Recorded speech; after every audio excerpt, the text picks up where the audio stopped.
on a global scale because it's fashionable and the world has just fallen in love with us.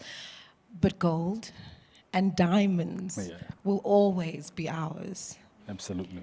As a black young family navigating in historically not young and black industry, how are you navigating through that and also managing to remain purely South African in spite of the investments that possibly come, the interests that possibly come, and I guess the PR windfall that's following you and your beautiful wife?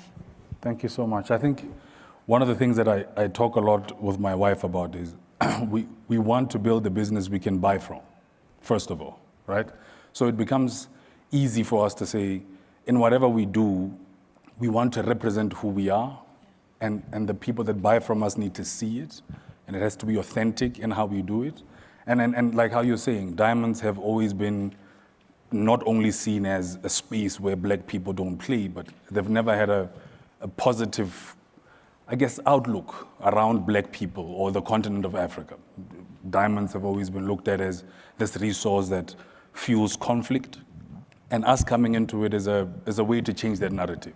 To say as black South Africans, young as we are, we want to own that space and begin telling a different story. And we tell it with absolute pride. And one of the most important things that keep us in business is managing our relationships. I mean, we can talk about ours for an example, right? So we value the people we work with. We work with them in a way that shows them that they become the only thing that matters when we deal with them, in the same way as we did with you. And it has sustained us, and it continues to do so as we move forward. Sandy, we speak of moving forward in the evolution of South African fashion. Bespoke is something, a word, that we haven't historically used for a very long time with pride. Because, you know, South African is a humble country, and we're taught to I don't want to say normalize mediocrity, but in not celebrating how phenomenal we are, we sometimes can. But you have a multiple of sewing stations. You believe in the utmost of luxury, and hence we can say bespoke. As an African woman employing other Africans, why has it taken us so long to be so unapologetically, insanely incredible, like you, like Nungwi, like Gavin Raja?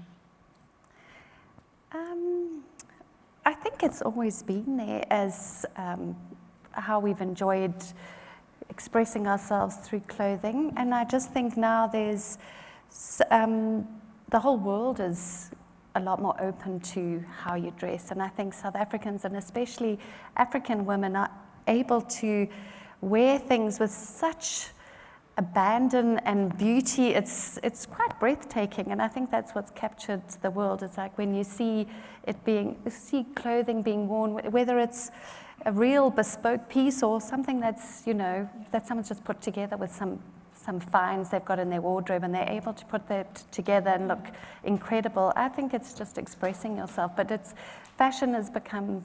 And even after COVID now, when you see the collections that are coming through, I see all the fashion that comes through Coop Studio with the young designers I'm working with.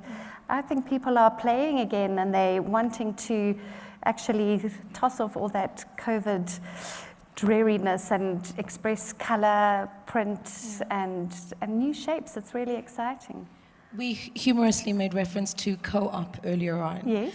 But it truly is a co-op when you speak of bespoke, because can you take us through some of the intricacies that people don't realize, and how the value chain of employment gets bigger and bigger as bolder as you become? There's the beading, there's the fabrics, there's the seamstresses, making of patterns, and that's an entire economy of people that you are hiring and also educating so that the circle, as JR would have put it years ago, gets bigger.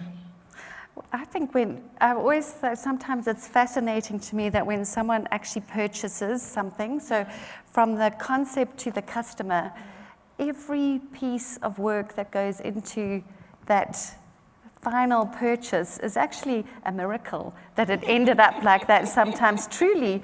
I mean, you have to first come up with the idea, then you've got to make a pattern that works. It can take a few tries.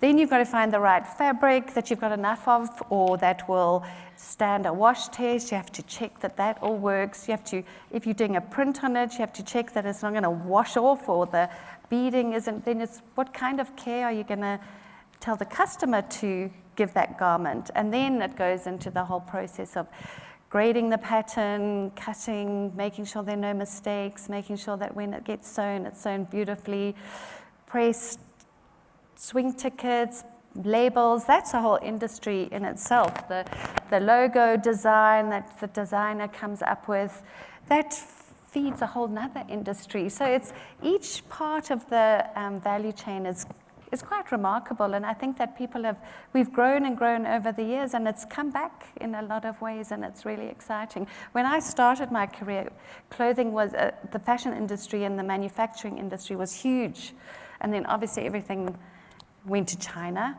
but now it's coming back, and I see more and more like it's actually coming back, and if we're ready for it, it's coming back in a big way.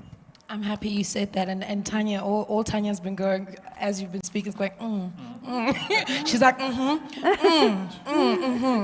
because it is about the value chain, and it is about keeping the resources here on the continent. I remember arriving in Joburg about 20 years ago, Tanya, and watching a documentary about how the Jewish community manages to keep the R1 circulating within the community 19 times. Yes. And I found this to be astounding, and I was like, we need to do this.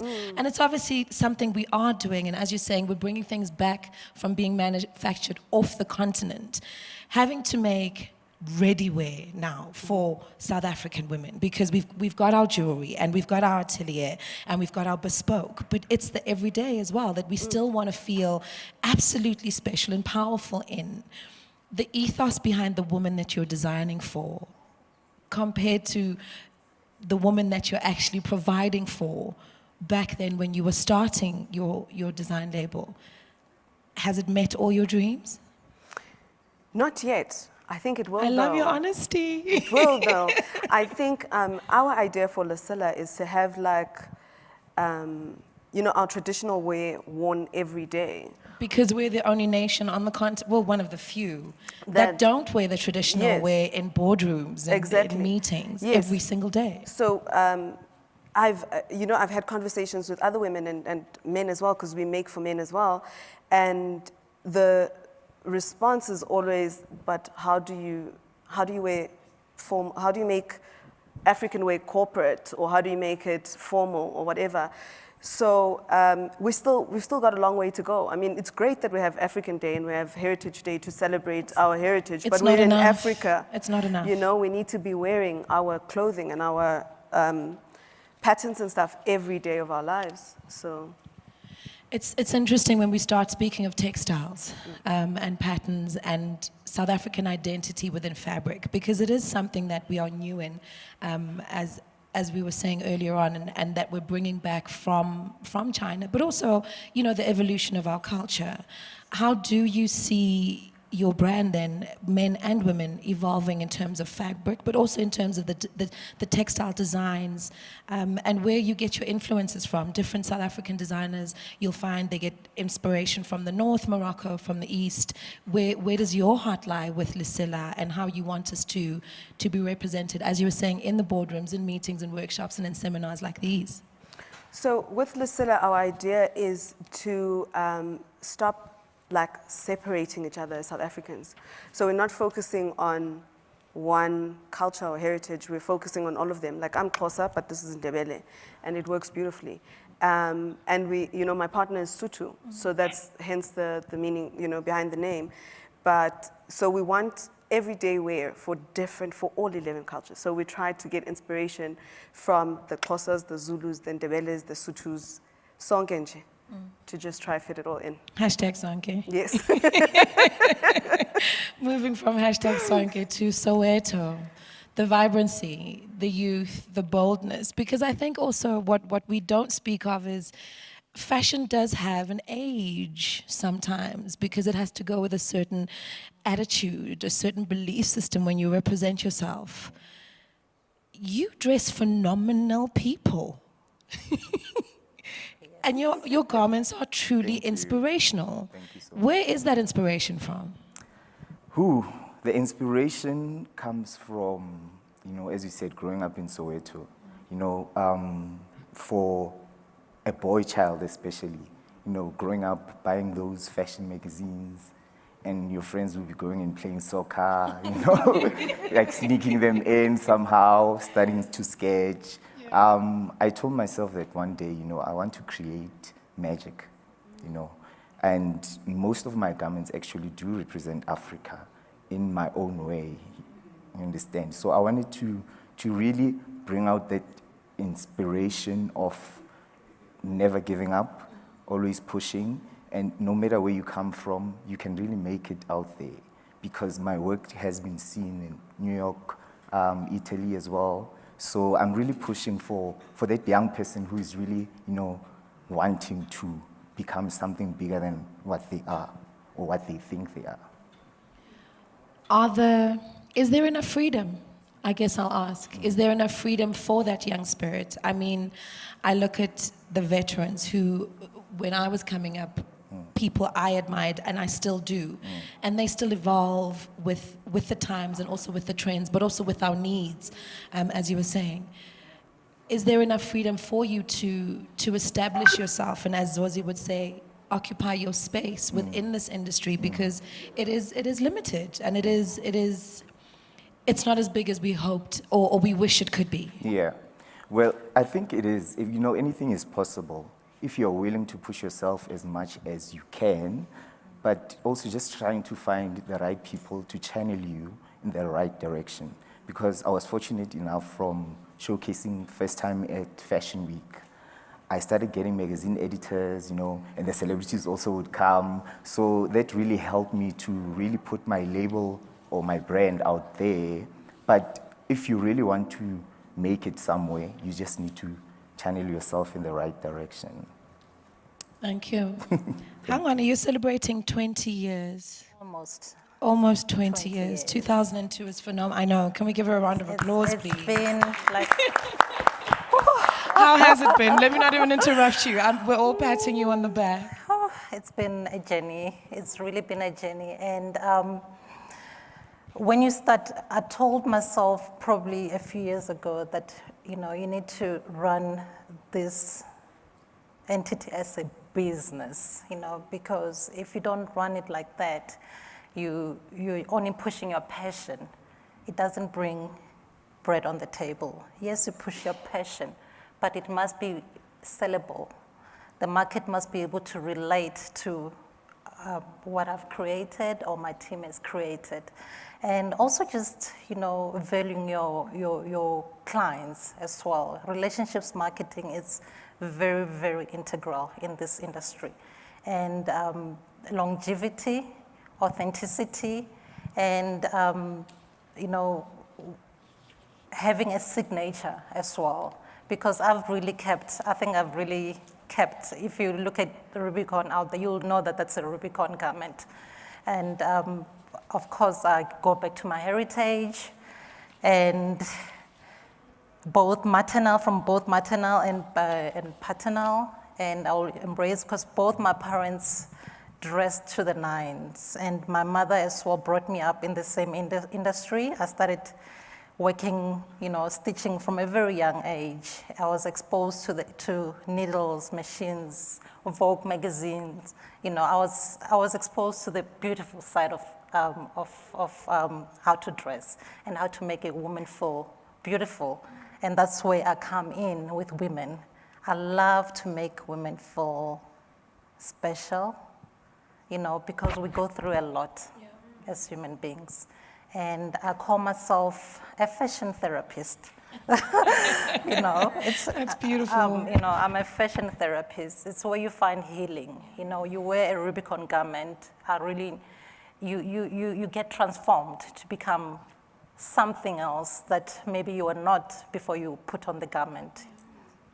It truly is beautiful, because I think that's the one thing we do forget about fashion and jewelry. You are an integral part of our retail therapy. Absolutely. And it really, really does make a difference. Yes. But we do know that finances have everything to do with the things that we consume and possibly the things that we wear. Yes. Gav, as one of South Africa's most prolific atelier designers, we find you in a beautiful collaboration this past summer with Pick and Pay, and we hear about the collaboration, and it's not your first.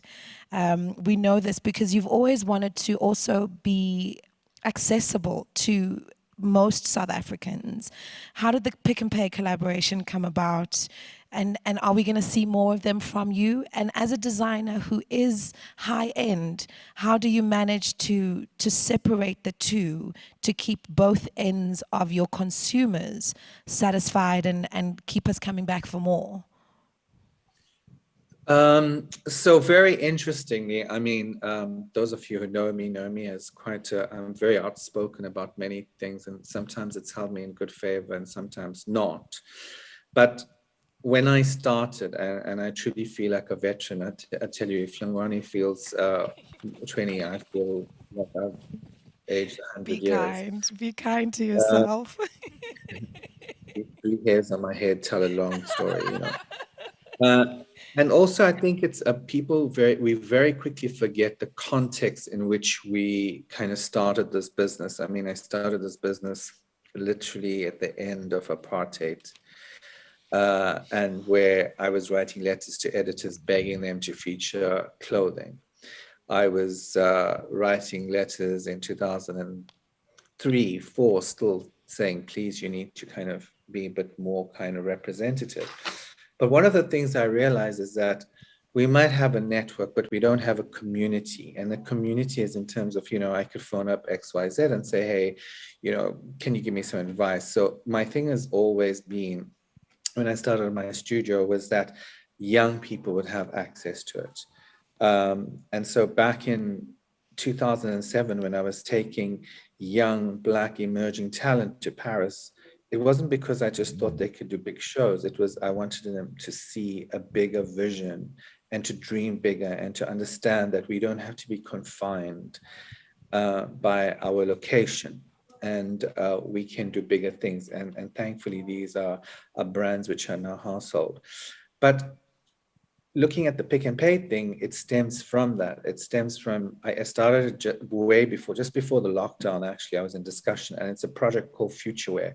And it's looking for young talent that is not necessarily trained in fashion, but demonstrates some kind of extraordinary prowess in terms of creation. So they could be a jewelry designer, they can be, we've had artists with the collaborations. And it's an immersive collaboration, because I think one of the things is our young creatives come out of a college, a school, and I hear horror stories about them lugging sewing machines to their school each day and being charged a fortune. And they come out and they don't really have any experience in terms of what it is to manufacture something practically. They're not even taught how to sew a button. And so I wanted to create an immersive experience of showing them the commercial side of fashion. You know, we all dream of those 15 seconds of fame on the catwalk, but it's very short-lived, and behind of it, it really has to be about the business and the kind of finding that fine sensibility between creativity and a commercial sensibility. So the collaborations were looking at emerging creatives or existing, you know, established creatives who could take their talent. And it wasn't, you know, it's one thing, you know, people know me as doing couture and one-off, but I'm not really that relevant. In fact, I wouldn't have had a sustainable business if nobody else bought my clothes. You know, if I was only making clothes for supermodels all the time, I don't think I would have actually had a business. And I think that's a very important thing that this teaches. This project with Pick and Pay is about creating a collection of clothing in an economic landscape at the moment where it's very difficult to access brands. People are being very careful with how they spend things. So it's almost like the democratization of fashion. It's taking fashion and making it accessible to the man on the street. And I think that's a very important thing. I think, you know, we have enough pictures of people on social media flaunting their wealth, sitting in first class, business class, whatever, but it's about being it's quite tone deaf to what's really happening in the world. So the association is really about firstly creating a beautiful product. It's all manufactured locally, so it's part of that circular economy that you were talking about earlier on. And it's about ensuring that we have a future, or we shape the destiny of the clothing manufacturing facilities that we have. I mean, those of us know in fashion just how difficult it is to manufacture something at a mass scale. You know, we used to have the most amazing, incredible mills producing fabrics. We don't have that. So maybe with these kind of projects that we're now fostering, we firstly developing new talent, shaping new talent, immersing them in a very hands-on practical environment, and at the same time helping and building the economy and trying to, you know, in recovering during this very kind of fragile time. It is indeed a very fragile time, and I love the fact that you speak of accommodating the South African consumer in terms of their budget, and allowing all of us to dream, to feel special and to be special in uniquely designed South African garments. And Sandy, you focus on almost looking at it from the opposite side as well, as this is something that Gavin does as well, but yours is in mentorship, and it's in the students that you mentor and the studio that you house, to making sure that those lessons in sewing and being a bespoke creator can continue. Please, can you share with our audience exactly what you do in Lawrenceville at Victoria Yards?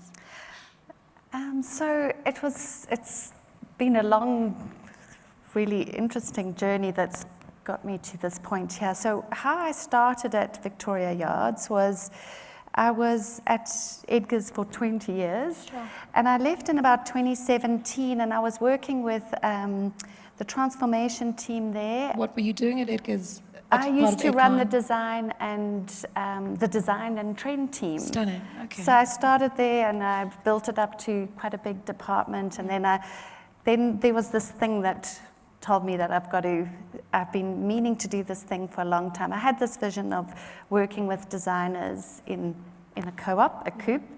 And so when I left, I had started already working with the transformation team at EdCon, El Awani, who's actually I'm still working with now.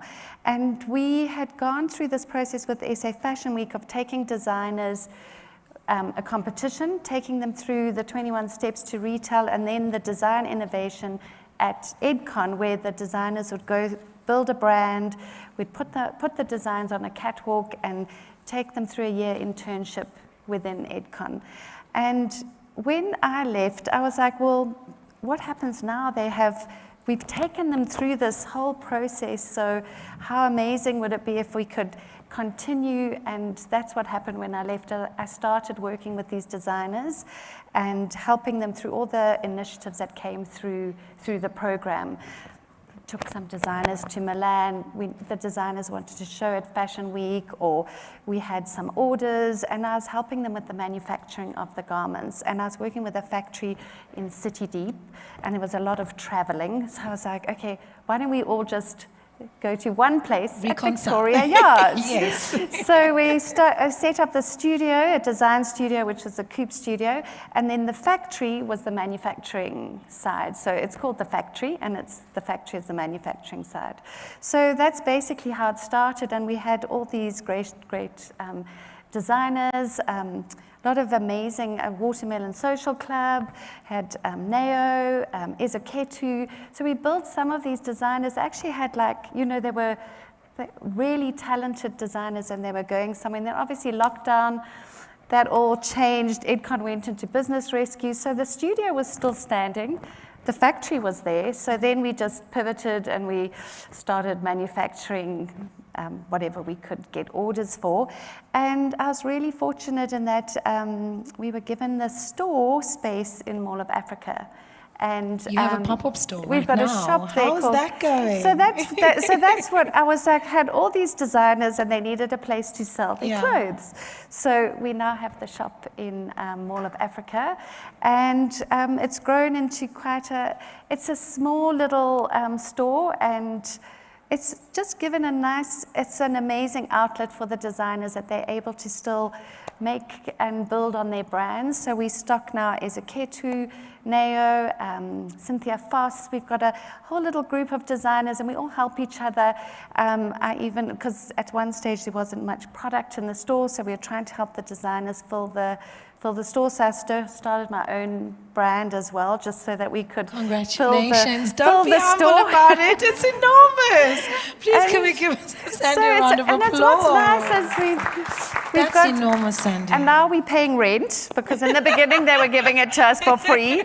But now we've all clubbed, we all spoke together, and everyone wants to carry on. So we just help, and we all put together, and we pay the rent. We are at Mall of Africa, and these designers have a lovely little outlet, and I help wherever I can with with the manufacturing. But all these designers employ people to make their clothes, so it's part of that whole it's the value economy chain, and the gift that keeps on giving. Yeah. And then our factory has really grown, so we're making for other people as well. So that's the factory that's joined to Coop Studio. I love the way that all of you are so humble in how you've all had to evolve your businesses, not just to survive, but to thrive. So we're talking diamonds, we're talking jewelry, but we're talking wholesale, right? Wholesale supplier to manufacturer. Yeah. That's not even just an evolution, that's a change of a business identity. How do you do that? I've been fortunate. So last year we opened a factory in partnership with a company called Pluchenic. Congratulations. Thank you kindly. That was enormous. Thank you so much. We employ 30 people now that cut and polish our diamonds. And the beauty about that, and listening to everybody's experience, the beauty about buying local is you impact the lives of so many people with that one purchase. That one diamond, in our case, is touched by many people. It has to be planned, it has to be blocked, it has to be brillandiert. There's an entire process. And seeing people get the opportunity to earn a living after the difficult times of COVID. Some of them have said to me, you don't know what you've done. And knowing that we have that type of impact, you want to extend it beyond 30 people and go 100 where you can. And this is exactly where we're going. So it's beautiful to hear what, in your case, just as an example, what you're doing for people. It's amazing. It's amazing. It really is, and what all of you represent is that you're part of us in every part of our lives, and when we're feeling a little bit like this, then you're there for us, and when we're feeling a little bit like this, you're there for us. You speak of the corporate side, but you're also enormous in our celebration side, and this is what we do, I think, as a South African people, is we like to celebrate. So weddings, girl. Yes. Which is an enormously lucrative business, because we marry every Easter, every winter when it's KZN side, and then we bring it back to the rest of South Africa when it's September and December. Those are two different identities. As I was saying, you all speak so humbly about evolving through the demands that we have as your consumers. That must be a totally different mind shift. But does it mean, is it different seamstresses? Please take us through your production line. What does that mean? Because you're manufacturing two different products, so to speak, for two different, not target markets, but parts of our lives, I guess. So we work with a CMT, which is a factory of seamstresses in Cape Town. And it's 90% women. So with all our garments, they do everything. So they do so we come with the design, we sit with them, and then they draw the pattern, and then they do the sizing. And like Sandy mentioned, sometimes the pattern doesn't work, so you have to do it a few times. And then they sew the products, and we get, to have the finished item. So even with our production line, or the whole line, we try to ensure that we're not against men, but we're not. Let me just put that out there. We're not.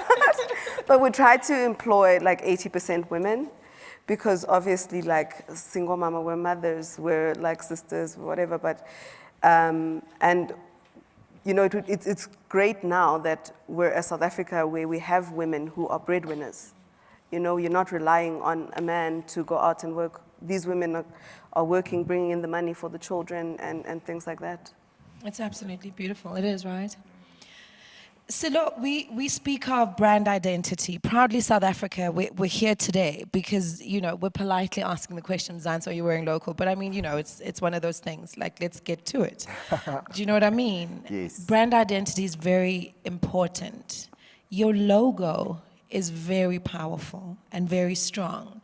To young designers, I mean, as Hangwani was saying, I see a little thing and I know that's Rubicon. Mm-hmm. I see a little thing, I know it's Nungu. I see a little thing, I know it's Gavin. Yeah. I know it's Carlo. Yeah.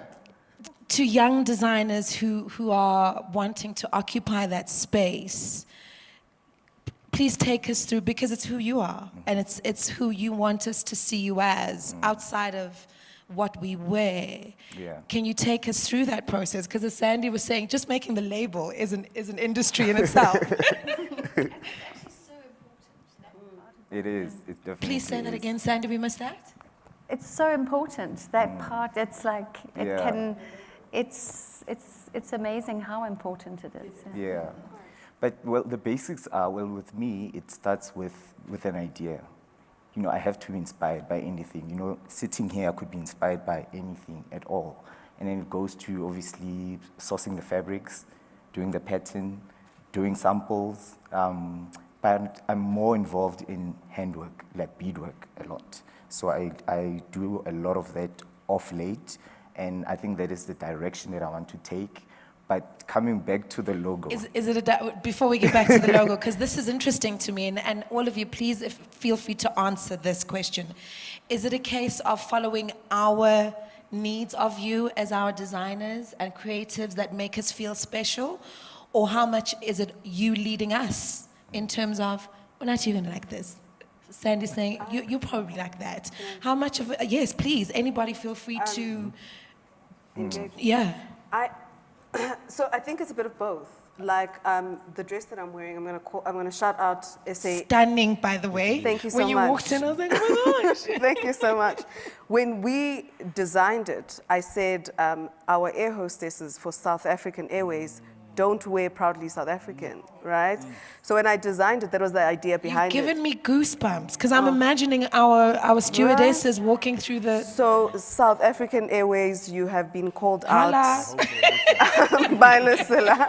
But you know, my partner, and you're not allowed to take a picture with him because he's got a crush on you. But you know, We've been warned, wherever you are, partner. Okay.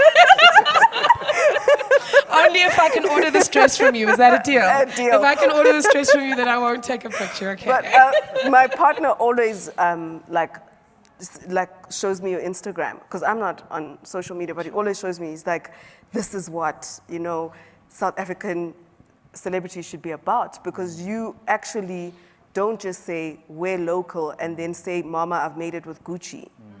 You come out with Makosa, you come out with, you know, so everything that you're about is what we're after. So we would design items where we're like, Unati would wear this, she would look stunning in it. And then Saktega, Siti Unati, come on, man. Shodawe. No, I'm here now. I'm going to follow you now. I'm going to follow you on Instagram now. Awesome. I thank love you. that. So it's a symbiotic relationship with your clients. Co-creation. Co-creation. I love that. Talking about creation, back to logo. Back to your logo, sorry. My name is Silo, right? Yes. So, you know, What does Silo mean, Kasho? Okay, Silo means to cry, To cry, okay. but tears of joy. Yes. Because I asked my mother, why did you, and it's taken from my grandfather, so it was tears of joy. So I just decided to, the A part of my logo, it's literally a teardrop. So I worked with my graphic designer to make it very modern and, you know, striking in a way. So, yeah, and people, with the label as well, people just started calling me Scalo. Because, you know, growing up in Soweto, people literally just give you nicknames. And I just love the name, and everywhere I went now, they would call me Scalo. So I just decided to take that and just create that nice teardrop for my logo. It's absolutely beautiful, right? And emotional and meaningful. Yeah. And that's what you were saying, Sam. It's actually a very important part for you. Because we just, do you know what I mean? We fall in love with the label. You know, I see it and I'm like, I'm wearing Raja today. But it's more emotional for you, which is something I think I've always overlooked as a lover of fashion. Our logo How long does it is take you? Our logo is a K for coupe, but when you turn it, it's a person to show the collaboration and how And the we co-op. work together. Yeah. It's incredible, right? So that was important, and it's like, you really treasure that, and you look after it. Yeah. How does that make you feel, Hangwan? I'm coming to you in international trends. How does it make you feel seeing that on another human being then? Kielewig is like, goosebumps. I can imagine, right? It's amazing. It's amazing. Because I go through it at home, right? And I go through your logo and I'm like, Nungu Diamond. And then I turn it around and then it's the certification. And I'm like, but for you, that it must be immense. It's total affirmation, right? To know that somebody's wearing something you've created for them and they're wearing it with pride and you're a part of their lives like that.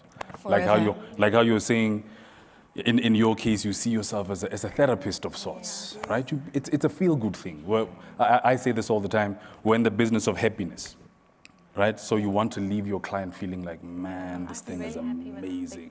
I'll hook you up. And he means it. And he means it. This question to Hangwani and Gav, as women all over the world are obsessed with your designs. You have women from Nigeria to the United Kingdom, to New York, Swaziland, Paris, Milan, Gav. You've got Boston, people in Boston wearing your things. And I guess, because there's a thin line, right, between wanting people to know who we are as Africans creatively, but also meeting the international, not standards, because the standards are there, and I will never disrespect you in any way by saying the standards, but possibly trends or preferences. Let me not go with trends, because I don't think any of you succumb to trends. Preferences. Yeah.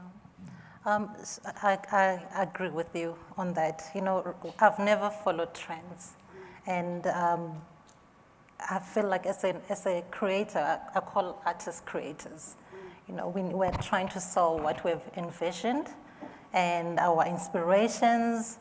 Like I said, I draw more from heritage because that's who I am, and I would like to sell the authentic self of who I am. And also, obviously, the clothes need to be functional, need to be sellable, like how Gavin had, had said earlier on regarding yes, the couture is amazing. Like I was having a chat with Silo earlier on that you're doing amazing, and in this day of age from COVID, it's very difficult to be where he is at now, because people are more into wanting to feel comfortable and beautiful at the same time. So meeting what the entire value chain now currently needs, it's very important that we make what the market needs. And I'm getting back into the international scene. You have to, when I say heritage, I'll go back to perhaps maybe my baby album, how I grew up, and back in the days, my dad was an activist.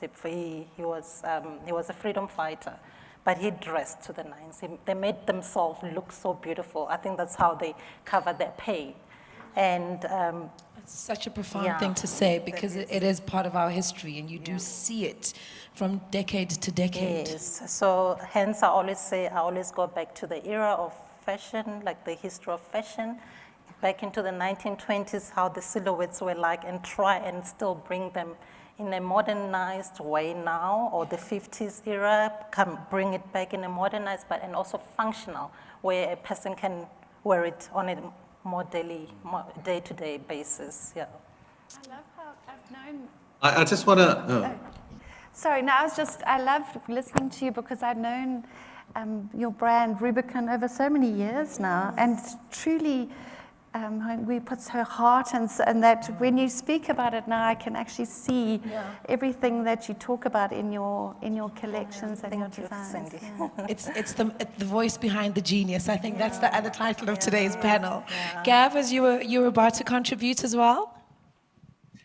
So I want to say this, and you know, before I say this, because it might come across wrongly, but I want to say it with all respect. And I mean, you are right. You know, it's one thing to sell in South Africa, but our true success relies in volume and a bigger market internationally.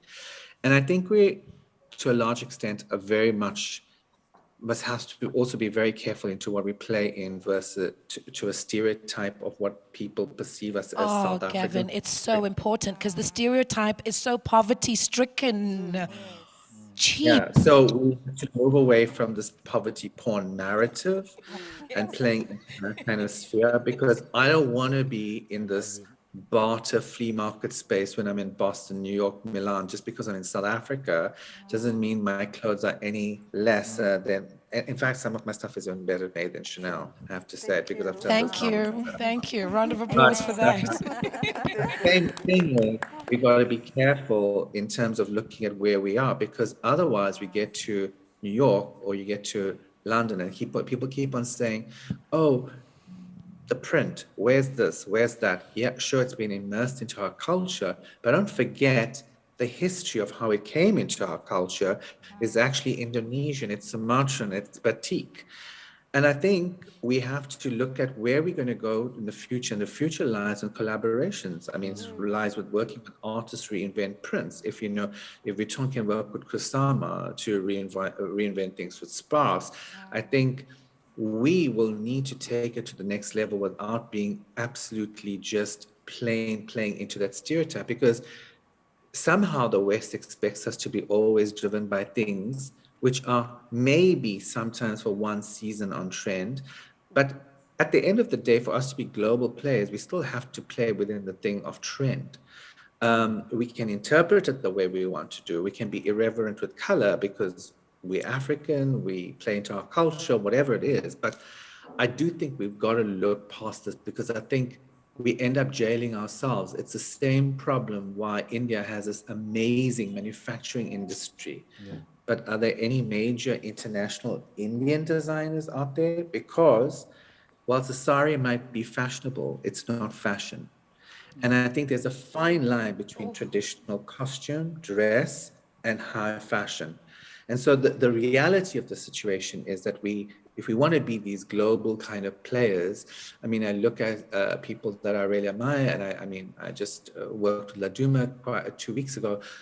I mean, I love the fact that how he's taking something which is a traditional cultural reference, but putting a contemporary slant on it, as opposed to using it just in its purest natural form.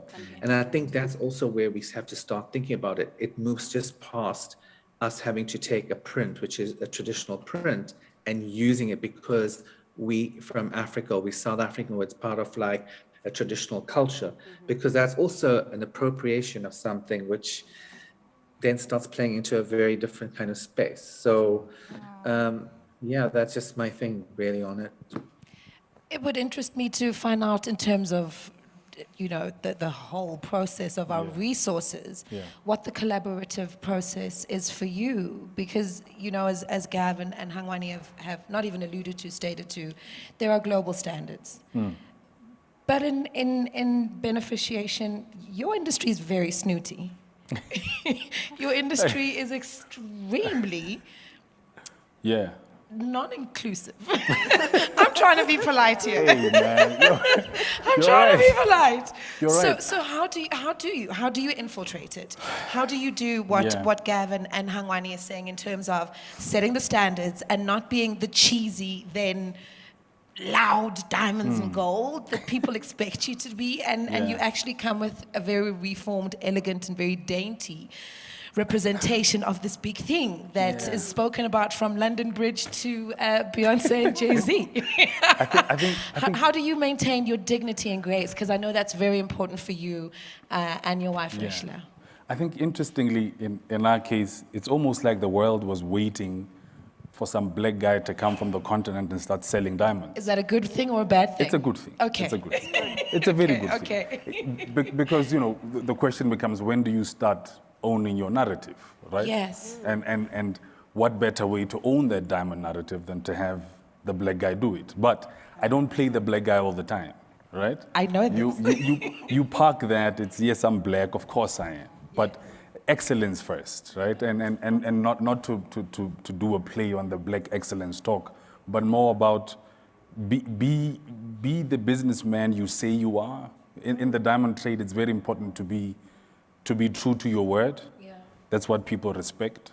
And I don't think it's a diamond business thing only, it's a business thing in general. Yeah. Follow through all the time and represent your position as best as you can. Yeah. I mean, I'm far from apologetic about what we do. I say this all the time. We sell diamonds to people that resonate with our message. Whether you're black or white, we're happy to sell to you for as long as you resonate with our message. And we don't limit ourselves much to what Kevin is saying. We don't limit ourselves to only the narrative of the continent. We're here to say we're players in the trade, and this is what we represent. And if you align, you align. And if you don't, we're not going to be everybody's cup of tea, of course. You know, you're not going to be. Can I just say that I've been watching you for ages on social media, and I just think you, as a jewelry brand, it's amazing. And I mean, I cut my teeth actually doing stuff for De Beers and Anglo Gold Ashanti, but I just love the fact that you've taken it and you've elevated, and you could put it anywhere in the world and it could hold its own. I'm so humbled by that. I'm humbled by that. Thank you. That kind of vision. And I can see the excellence and I can see the amazing kind of level of craftsmanship behind it. So, I mean, well done to you on that. Thank you. Thank you so much. I mean, just in Dubai in the past few days. He literally landed 3 hours ago, Gav. Amen. Literally. So I WhatsApped him this morning because I was going through the list because I was thinking, okay, who am I going to wear? So I was going through everybody and I was like, okay, too much couture.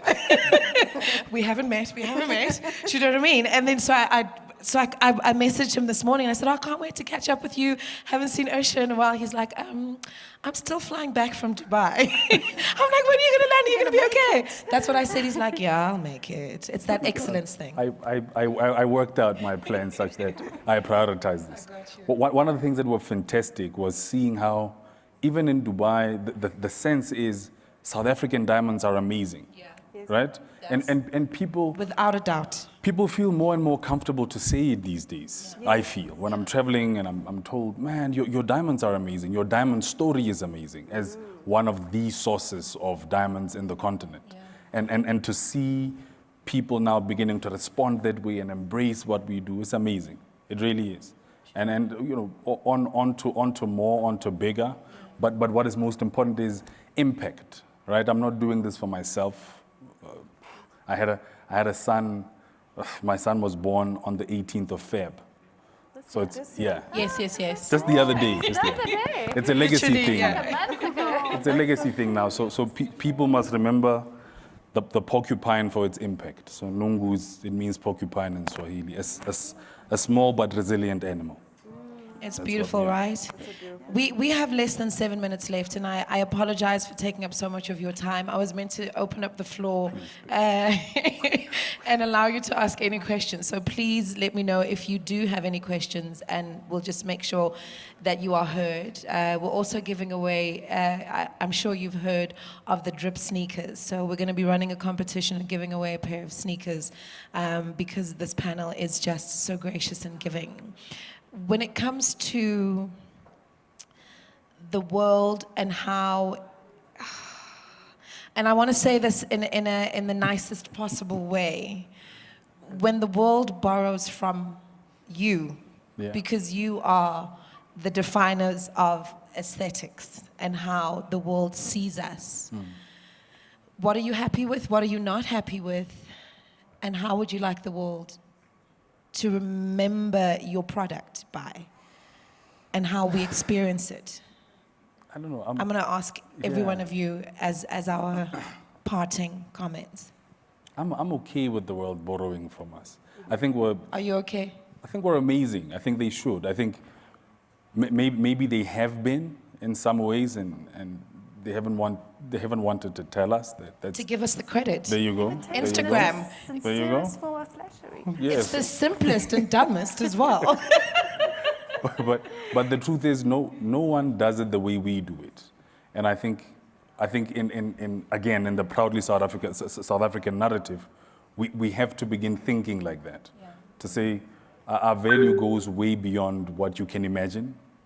Begin thinking of ourselves like how the Arabs do, as what I saw, and how they wear their gabs, and they wear it proudly at the airports, at the malls, wherever they go. So we need to begin thinking the same of ourselves. 100%. Sandy?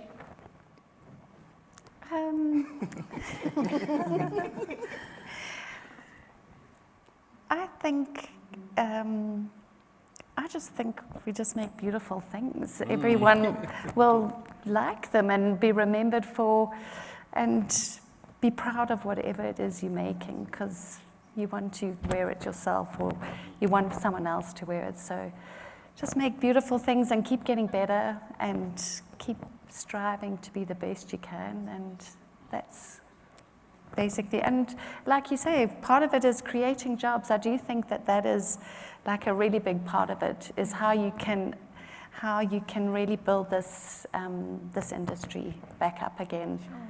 That is something that I think I'd like to be remembered for. That's beautiful. Tanya? Did you Sorry, want to Gavin? interject, Gav, before we move on?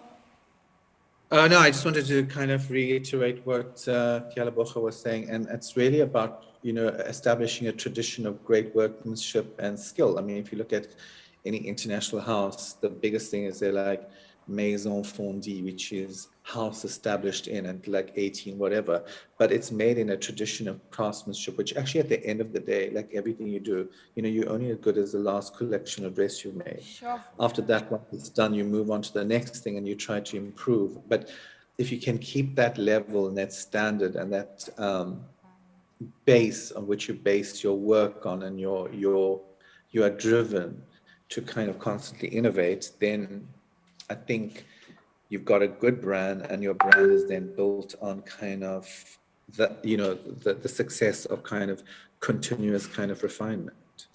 Thank you, Gav. Tanya? My answer might be a little bit controversial, but I think I'm okay with the word borrowing, but they shouldn't steal it, right? Because sometimes we say borrow, and what they've actually done is stolen it from us. And It's okay for them to be inspired by us. yes, they But can be inspired. They cannot replicate but who they we cannot, are. yes. And when they are inspired by us, like they do in music, if I use a beat you've created, I need to state that it's yours. Yeah. It needs to be the same in fashion, where if I've taken a design that is Sandy's, I need to say that it's hers. Yeah. So give credit where it's due, and ensure that, like, because as South Africans, though, what we do need to do is understand that just because it's sold in America doesn't make it better quality than what we have in South Africa. It's a non-negotiable. I mean, that doesn't even need to come up anymore. Do you understand? Can we please? Can we please just stop talking about that? Well, with me, I guess I agree with Gavin, it's inspiration. They need inspired. Let's put it like that, inspired, not stealing. And, which means we are literally doing great work if they are actually, being inspired by us, and it's actually a good thing, and it's empowering the next generation to know that whatever they are also going to create, can inspire the world. Yeah. Because I've seen pictures of, they call it the konzekai. Yeah. The context. And yeah, the bag. Yeah, I don't know if I should. They know. Oh, what that we're bag, talking yes, about. that bag. The big bag. The big bag. So, Yes, the chicken one. Red and blue. so I saw this Yeah. big brand. The international brand. Alfie, we can call them out. Starts They with an stole L. it. So they created a more expensive version of that bag. And I guess also, I just want to plead out to South Africans out there. They should start really taking us seriously, because we invest a lot in making these garments. I take it for me. I invest a lot in my garments. So, a client would come and they would say, oh, I want you to design for me. You sit down with them, consult, everything is done, whatever. And you give them the price. Problem. Yeah. Huge. Why are you Huge. charging me that much? Huge. And at that time, a person is wearing Gucci from head to toe. In your studio, So, carrying a what bag? like, In a what car? head to toe. In a what shoe? However, when they look at your work and they look at, Gucci, as Gavin has said, it's like the same thing. Yours can even be more. And it often investment is craft. because there's more time. However, because you are still starting out, you're just in South Africa, they just feel like, okay, why should I be paying so much? Why should I be doing that? And I think that's a big problem, and South Africans really need to change their mindsets. I think to educate a lot of South Africans in how they do look down on local atelier and bespoke and our couture is all these names that you call are family names. So why can't we build our family names? Why can't we build, the Rajas? Why can't we? You know what I mean? Why can't I walk into the house of Raja instead of, seeing the line that doesn't make sense, that goes around the corner for Gucci and Cartier?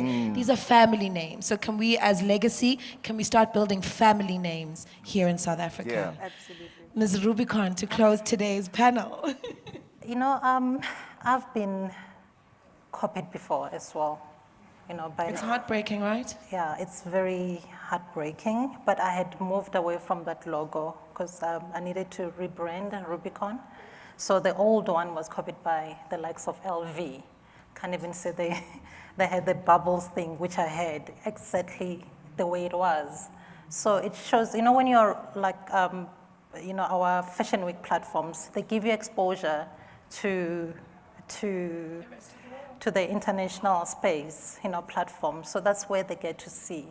The likes of Maxhosa now, Gert as well, they're copying. They're just copying, and the price that is out there, it's just ridiculous. And you think of all the work that has gone. Silo, he's employed. I've employed people. There are families that are dependent on us. So we are developing the economy. We are part of the GDP of South Africa.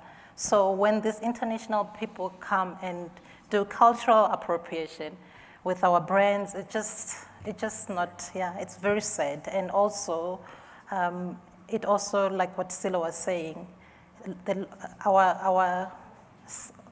South Africans, we need to support local. Yeah. We need to start here because these are your families. You don't want to think of black tax. They must be able to support themselves as well, So we are also creating employment, and I think really the creative industry has been looked down upon for the longest time in South Africa, and it's time that even our government takes us really seriously. Even the people in the public sector, they need to really appreciate what we're doing. I think it's a wonderfully profound way to end today's panel, in that South Africa, the power is in our hands, and it's, less talk shops and more wearing and walking, because the power truly is in our hands. And the moment we stop, and I think it's part of our history, being taught that we're not good enough or being taught that the other is better is something we need to forget. We are super, we are incredible, and we are amazing. And the question we will continue asking you is, Mzansi, are you wearing local? But in a more direct ways, are you conscious of how you are introducing yourself to the rest of the world? I hear we have a question on the floor. Yes, my name is Smile Masilo. Good afternoon, Smile. Good afternoon. Guys, I'm so proud of you. I'm excited to meet such a confident partner. Thank you. And, whatever I had today, I'm just going to take it on. We've got a community project in Soweto, in Meadowlands. Oh, wow. And Scalo is my hero from Soweto, Okay, Thank you. now. Okay, thank you so much. I heard you, maybe you heard my first talk, but to introduce myself, my name is Smile Masilo from Meadowlands, Soweto, Zone 8. And I'm really excited about, hearing this conversation. This is like, it's like I'm in another world, because I happen to hear this on the radio, and I had to drive to come over here. Oh, wow.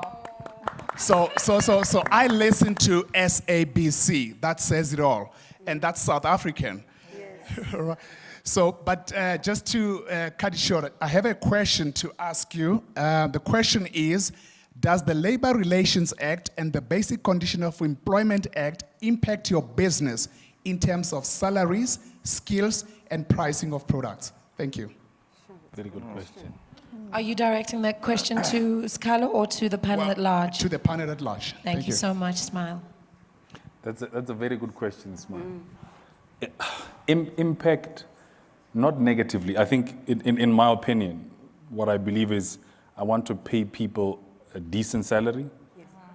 First of all, we know what the minimum wages are for different sectors, whatever the case is. But you want to start at a point where you know a person is not going to come mid-month, they don't have any money, they need to borrow money to come to work. It leaves a sour taste in the mouth. Yeah. So maybe I'm speaking for diamonds, I need to shut up and let the other guys. That's so funny. Tanya, what makes that funny? Because with diamonds, I think he might be right, where it's like, okay, you guys can pay more. No, but I'm joking. But that is true. It doesn't impact it negatively. I think it's always important as South Africans and as employers, like you want to have somebody who's happy to come to work. Yeah. Right? Just like you want people to be happy wearing our garments, we want those that we employ to be happy that they're employed by us. So treating them well and obeying the laws in terms of how we have to employ them should be something that we do gladly. So I don't think it impacts it negatively. That's my view. Smile, thank you for your question. Scalo, you want to continue? No, it's fine. Yeah. I was going to say thank you for your question, Smile, and we wish you all the best in the industry. Yes. And we hope that all your dreams come true and that you find your place with how we garner ourselves and how we introduce ourselves to the rest of the world. It's so beautiful. It's just the beginning, and it's such an honor and a great privilege to be alive and expressive at such a time where in South Africa, our era is expressive and it's so easily interchangeable. The fourth industrial revolution is making it so much easier for us to be confidently us. And I think that's beautiful. To everybody here today, thank you so much. Do we have any more questions before I close today's panel? Officially, that's a no. Thank you, everybody, for joining us. And yeah, remember the question. Are you conscious of how you're introducing yourself to the rest of the world? Mzansi, are you wearing local? Thank you for joining us this afternoon. Thank you. Thank you, Gav.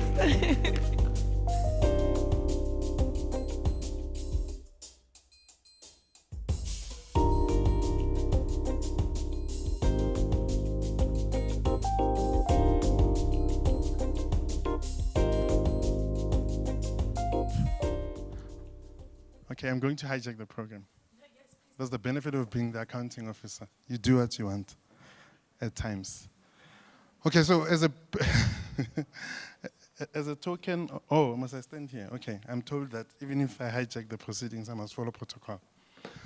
So good afternoon, it's time to go home, but as Proudly South African, we are a buy local campaign, and one of the things that we actively do is to seek out companies that we can take to the market, because it's one thing to say to people they must buy local, but if they don't know what to buy, it defeats the purpose. And so as we come across companies, as we sign them up, we celebrate them. And today, with this session, we want to celebrate the companies that have now officially joined Proudly South African, and as a result, we're part of the panel. It's a pity that it's not everyone that will get their certificate, because some of you got already. Alasela. You were quick off the mark. You were quick off the mark. You have your certificate already. But the rest are going to get their certificates today. But Coop, you've been here for a long time as well, so the two of you are out. But you understand, don't say, we're too old. Okay. Don't say how. Discrimination, Proudly South African. So the first company that we are going to give a certificate to, they gave me names, is Nungo Diamonds, represented by Mr. Kelabo Hapula.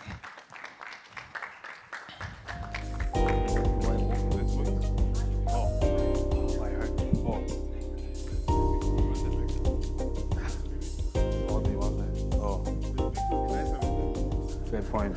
We're ruining it.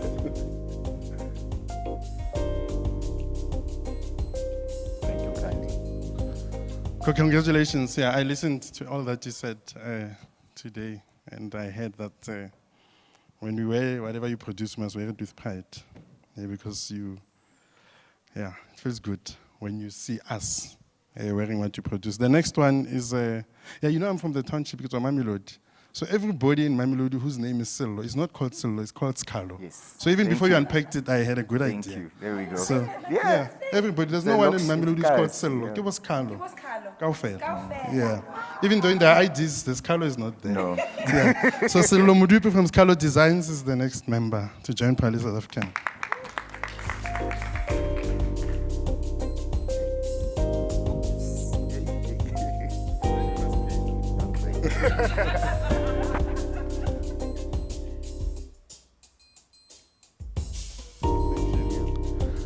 Okay, the last one, not least,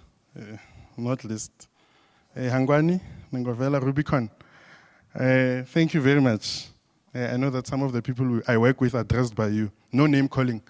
So congratulations for joining the campaign, for making those that we work with to look good every time we send them on public engagement. So thank you very much. We appreciate it. That's lovely. Thank you. Okay.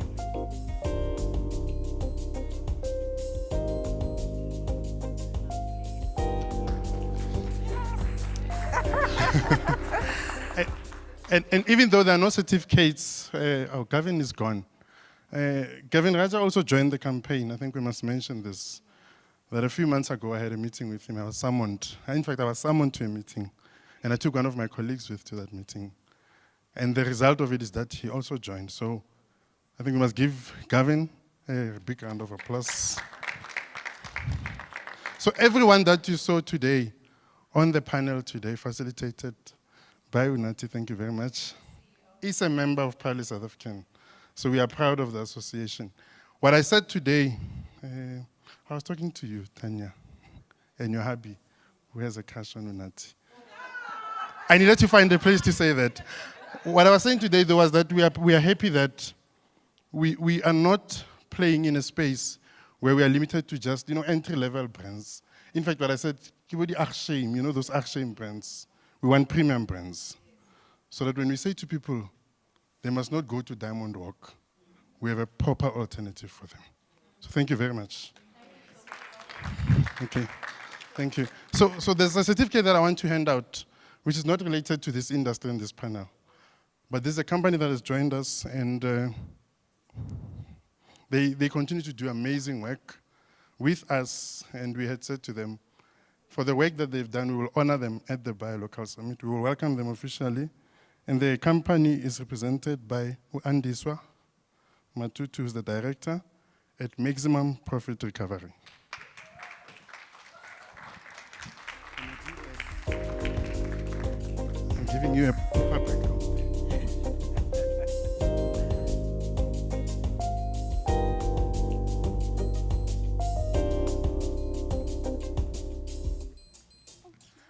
Right, my job is done. Okay, thank you very much. I'm going to, working with marketers is a problem. In the 6 years that I've had this job, I've gotten the habit of talking non-stop, so I'm going to stop and ask Ms. Jeanine van Straten, who's our executive responsible for strategy, to do the official vote of thanks before we close. But thank you very much to everyone. Thank you. Panelists, thank you so much. But I've got a couple of pages, so I don't want to detain you. You may leave the stage, but please don't go far. We still have a gift to give you and a photo opportunity. Happy will kill me if you leave. So please, if you don't mind going over there for a photo op also. And a gift. Thank you so much. It was beautiful.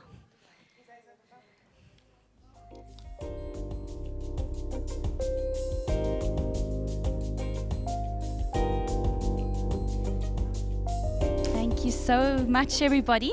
It gives me great pleasure. It's an honor to do the vote of thanks for this Proudly South African's 10th annual Buy Local Summit and Expo with the theme Reset, Rebuild and Recover. More than anything, these last 2 days were testament to all the localization supporters and believers in the private sector, the public sector, and consumers who actively participated in our programs throughout the last 2 days, and the SMMEs and entrepreneurs that will join us again virtually for the first ever third day of the event that's taking place tomorrow. So without further ado, a heartfelt thanks to the President of the Republic of South Africa, Honorable Cyril Ramaphosa, for his keynote address earlier today, the Minister of Trade, Industry and Competition, Honorable Ibrahim Patel, the Honorable Stella Ndabeni-Abrahams, Minister of the Department of Small Business Development, Mr. Parks Tau, MEC of the Gauteng Department of Economic Development, Ms. Zodwan Ntuli, the BBE Commissioner, the Proudly SA Chairperson, Mr. Howard Gabriels, members of the Proudly SA Board, those who have joined us at the venue and those online, our fearless leader, our CEO, Mr. Eustace Mashembia, the Department of Small Business Development, the Gauteng Department of Economic Development, the Department of Trade, Industry and Competition, the IDC, our venue partner, South African Breweries, Nestle South Africa, 22 on Sloan, the Gauteng Tourism Authority, and At Home from the Mr. Price Group. And now to thank our esteemed speakers that took part in the Day 1 activities, our Program Director, Ms. Fifi Peters, for keeping us on our toes and on time, Board Member Advocate Priya Hassan, all the esteemed speakers who have participated in the different items, namely how SEZs drive localization, assist SMMEs, and create jobs with facilitator Ms. Fifi Peters, harnessing the power of the fourth industrial revolution for job creation, localization, and growing SMMEs with facilitator Mr. Aki Anastasio, insights into the automotive sector with Nissan SA and Sasha Martiningo. We are family and we mean business, a very fun talk yesterday, facilitated by the Proudly SA Chief Marketing Officer, Ms. Happy Ngidi. And Day 2 activities, our Zulu Prince, Program Director, Mr. Kaya Sitole, the companies that delivered, very importantly, localization commitments, namely the Standard Bank of South Africa, OBC Retail, ABSA, South African Breweries, TFG, PG Bison, Nissan SA, the National Association of Automobile Manufacturers of South Africa, NAMSA, Aspen Pharmacare, and the South African Cane Growers Association. And this session was facilitated by the Proudly SA CEO, Eustace Mashembia.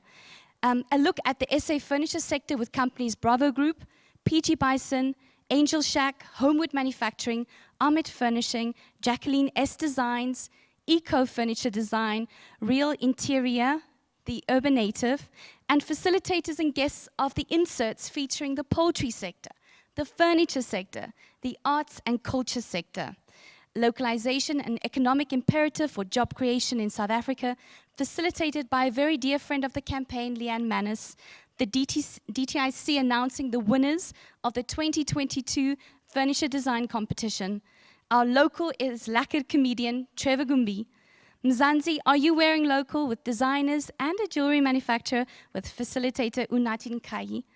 For the SMME workshop facilitated by our old friend Rams Mabote and all the participants, the Proudly SA executive team and all the members of staff, all media, broadcast, print, electronic and digital, who supported us in covering the very important message of buying local.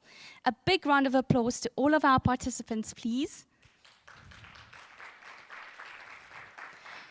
And a throw forward to tomorrow, log on to the Business Solutions Hub and the rerun of the workshops for those who might have missed it today. But thank you very much. This is the official close. Do travel home safely and see you again next year.